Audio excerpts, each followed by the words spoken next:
مصطفى بشير قبضون وكترسن إذاعة الصومالي سويس ayaa wuxuu wareysi TV-ga Universal ee magaalada Muqdisho wareysigii Mustaf Bashir Gobdon ku soo dhawaada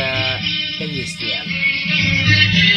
xiriyaha samafalka ee dawladda Soomaaliya ee dalkaasi Switzerland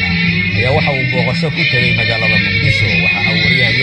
telefishinka Universal uga waramay waxyaabaha xafiiskiisu uu qabto warbixintana waxa inoo soo diray wariyaha Cabdicasiis Ibrahim oo Muqdisho nooga soo diray Mustaf Bashir Gobdon oo ah xiriiriyaha saaxiibtinimada Soomaaliya iyo dalka Switzerland howlaha samafalka sida waxbarashada iyo caafimaadka oo maanta soo gaaray caasimadda dalka ee magaalada Muqdisho ayaa wareysi gaar ah u siiyay TV-ga Universal waxa uu kaga xog waramay ujeedka safarkiisa maanta uu ku yimid magaalada Muqdisho xiriirka diblomaasiyadeed ee u dhaxeeya Switzerland iyo Soomaaliya ayuu sheegay in dadka Soomaaliyeed ee ku sugan dalka Switzerland ay qabaan baahiyo la xiriira sidii loo heli lahaa safiir rasmi ah oo dawladda Soomaaliya u magacaawdo dalka Switzerland maadaama dhawaan dawladda Switzerland Soomaaliya ay u soo magacaawday safiir u fadhiya waxaan halkan u nimid booqasho nolol fidiyay ururka saaxiibtinimada Soomaali Swiss iyo Soomaali Swiss diaspora iyo inaan soo booqano howlo badan aan ka wadin dalka Soomaaliya gaar ahaan gobolada Shabeellada Hoose Banaadir iyo gobolka Galguduud howlahaas oo ku saabsan waxbarashada iyo caafimaadka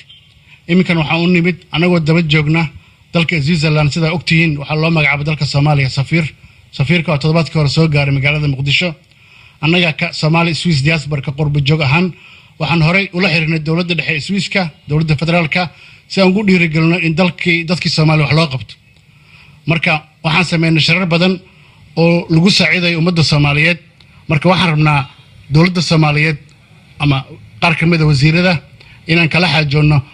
howlaha la doonayo in la bilaabo 2014 iyo 2016 waxyaalaha bulshada Soomaaliyeed anfacaya iyo waxyaalaha dawladda haday jirto qorshayaal kale ayada ay leedahay sida labada qorshe isku mid u noqdaan kale iyo waxaan rabnaa inaan ku dhiirigelino dawladda federaalka Soomaaliya in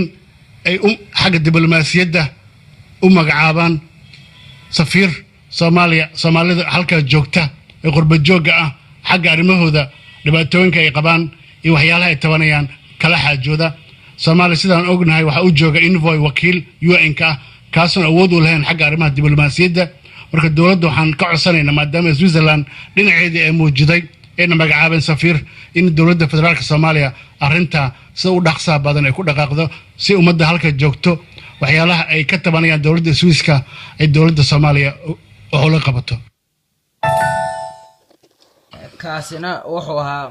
Mustaf Bashir Gobdon oo wareysi siinayay TV-ga Universal TV halkaad weli naga dhageysanaysaan waa idaacadda Soomaali Swiss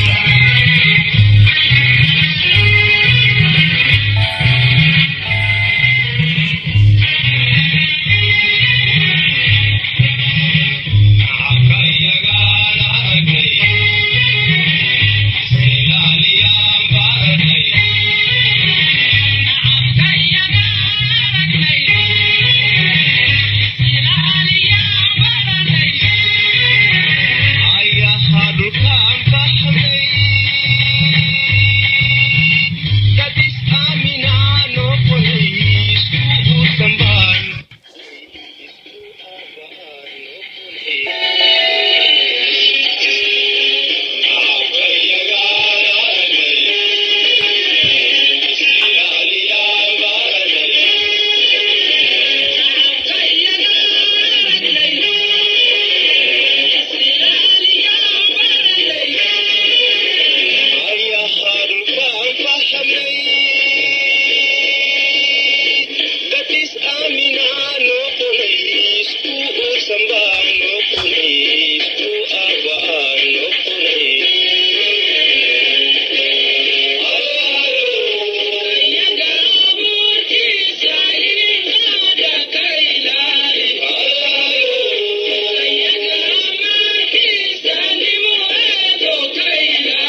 halkaas aan uga gudubno heestaas macaan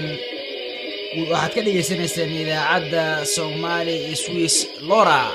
oo idinkaga timaada maalin kasta oo khamiisa magaalada Zurich labada duhurnimo ilaa 3 galabnimo